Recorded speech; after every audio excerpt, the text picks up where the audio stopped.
Hey, what's up, everyone? It is Jake from this channel, Jakemerrill. My name, my whole legal adult name, and I want to talk about the Secret Band EP. And we're gonna do 3 Secret Band videos, 3 weeks in a row.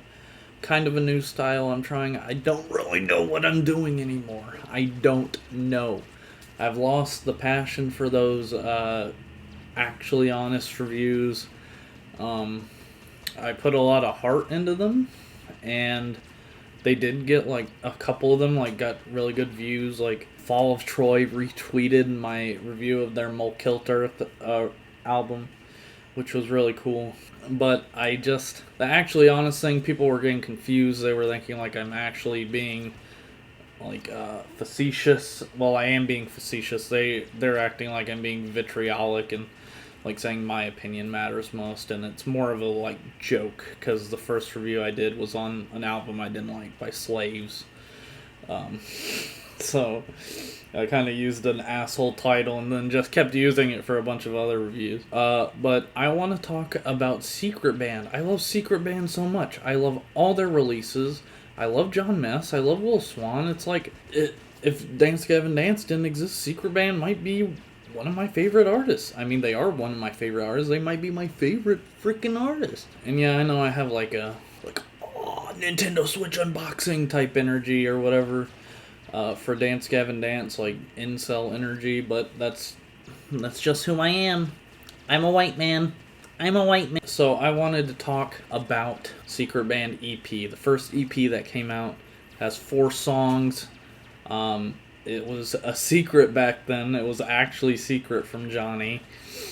Let me kind of set the stage. This EP came out, I want to say, let me do some checking. I got a little confused because I was looking at everything and it was saying that Secret Band EP came out in 2014, and I'm like, what the fuck? There's actually literally no way that it came out in 2014. Came out in 2011, same year as, I was going to call it Blue Dream. Downtown Battle Mountain 2 came out, and it is a side project created by Will Swan, Matt Mingus, whoever their bassist was at the time, and then John Mess. It was a side project created because Johnny was erratic, and from what I was kind of gleaming, it's common knowledge that they thought the band was going to end after DBM2. This was kind of a last hurrah album before they met Tillian, and that kind of kicked off the third era of DGD. This was like a secret project, a secret band created kind of, in my eyes, as a backup plan for when Johnny inevitably fucked up and ruined whatever they had going on. Which he did. Lucky for them, Tillian happened to be there at the exact same time, and, the rest is history. But that's kind of what was going on with this, and why this EP and side project even kind of exists. This is a 4-song EP. It's like a little over 8 minutes long, maybe 9. It's really short, but it's really cool, and it's really interesting. So Devil's Gospel is this song about... Let me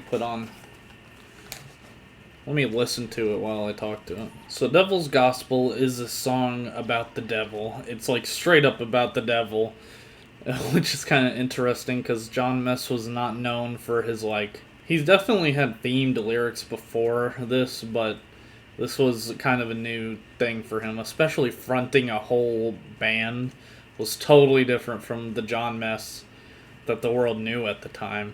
He had just come back to DGD after being away for Lyme disease. So, backing a whole band, definitely an interesting turn for his career. Yeah, it obviously has the funny lyrics that John's known for, but definitely more focused on the idea of the devil, and he has these sad sing screams that are really cool for the chorus. There's also weird atmospheric type moments in it, which is not something you get with DGD really. So they were definitely doing their own thing, trying new stuff they've never done before, because they had worked on DGD the whole time. The second track on the album is called Stuck and Glued, and it is one of my favorite secret band songs to this day, actually. I just like how it starts out with the wake and bake and it's a suggestion. It's like really hard hitting. I like the lyrics a lot. One thing to note is that his screams sound a lot similar to his DBM2 screams, which I know it's kind of contentious if those screams are good or not. Personally, I really like how he sounds on DBM2, but some people says he sounds weird, which he kind of does, but I'm cool with weird. That's what I'm trying to say. But those are definitely the types of screams he has on the album, is those DBM2 screams. Maybe a little bit more matured, but definitely not the acceptance speech screams that you'll hear the next year, I think, 2012. I really like the bridge to Stuck and Glued. The "Hey man, can I get in there? The door isn't pushy, squeeze it" section.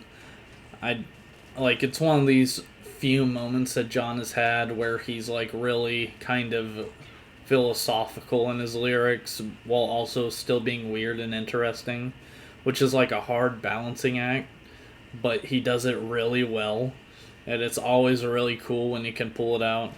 And it's got this really cool intro, some great lyrics. Stuck and Glued has to be one of the best songs from Secret Band, even to this day. I'll say it. I mean, definitely the best song off the EP at the very least. Breakfast Time, third track on the EP. Big fan of Breakfast Time. It's a funny it's a funny album, it's a funny song title. The God we have is goddamn mad. I like that lyric. The little like instrumental break, and then it's breakfast time to wear your breakfast clothes. It's so funny. It's irreverent, I guess, is what I would call these lyrics. And I mean, his lyrics can be pretty irreverent usually, but on this EP it's kind of special. I feel like he's like on another level, like just writing nonsense for the EP for fun. And that's kind of something I think DBM2 and Secret Band EP1 kind of have in common for this like era of at least John Mess and Will and the rest of the band, is like DBM2, they thought they were done. They put all their eggs in their basket into DBM2. They went all out. It's an album you can feel like they're just doing everything they can to make some cool music before they go out. And the EP, Secret Band EP, kind of has like a vibe of like they're just doing anything new they want to do, because they don't have to impress anyone. They don't need to uphold like label restrictions or whatever. Like, they're just doing it for fun, and that's cool. That's a cool thing. Breakfast Time has this section in it where it's like a bunch of gibberish and like cool vocal effects, and then he says, "Bitch, I'm a cartoon, your bars won't do shit to me." I just like that part. The last song on the album is called An Advertisement. It is the shortest song on the album, only 2 minutes long. I'll never have sex again, I think I'm just too stoned. It's just like funny shit like that on the album. They don't get too deep on it besides Stuck and Glued, which is fine. It's only 4 songs long and like 8 minutes in total or something like that. So it's not like taking up all your time. It's just like a fun little thing that turned into like a bigger, way cooler, more intricate thing as time went on, and like one of the coolest side projects I've ever heard from a band, where I feel like their artistry exceeds what they do on the regular. Like, DGD is much more poppy and accessible, but Secret Band is like deeper and more interesting, and there's more to explore in the music and soundscape. Not to shit on DGD, they're my favorite band. I don't know what I want to tell you, but I do think Secret Band does exceed on levels that they don't, and obviously DGD exceeds on levels they don't with the popularity, and tons of people like them. Man, you'll feel like $1,000,000 fucking bucks. Yeah, I like that outro to An Advertisement. It's not my favorite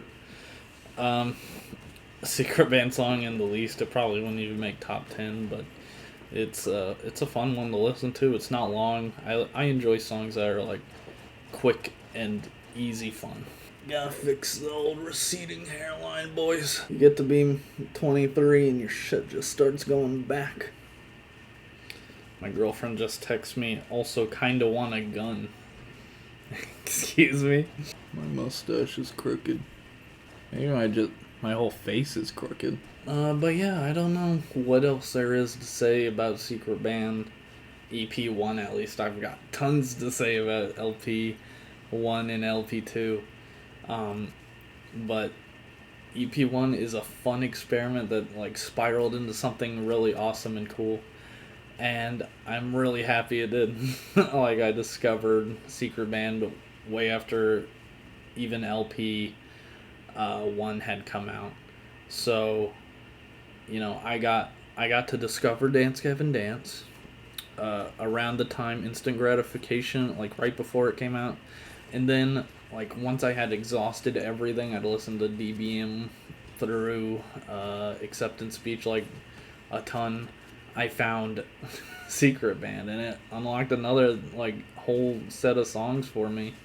And honestly, it interests me in a heavier sound of music. Like, I'm into Callous Cowboys now, which I probably wouldn't be without, like, Secret Band's influence on my taste. So, I got a lot to thank in terms of Secret Band, and I'm excited to talk about the next two albums over the next 3 weeks. If you're interested in hearing me talk about them, please drop a subscribe. I also have a podcast. I do 2 episodes every week.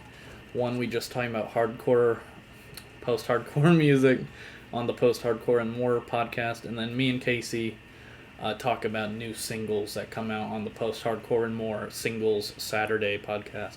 So, lots of cool stuff on the channel. Hope you stop by. Hope you say, drop a comment, give me your thoughts on Secret Band, etc., etc. All right. Peace.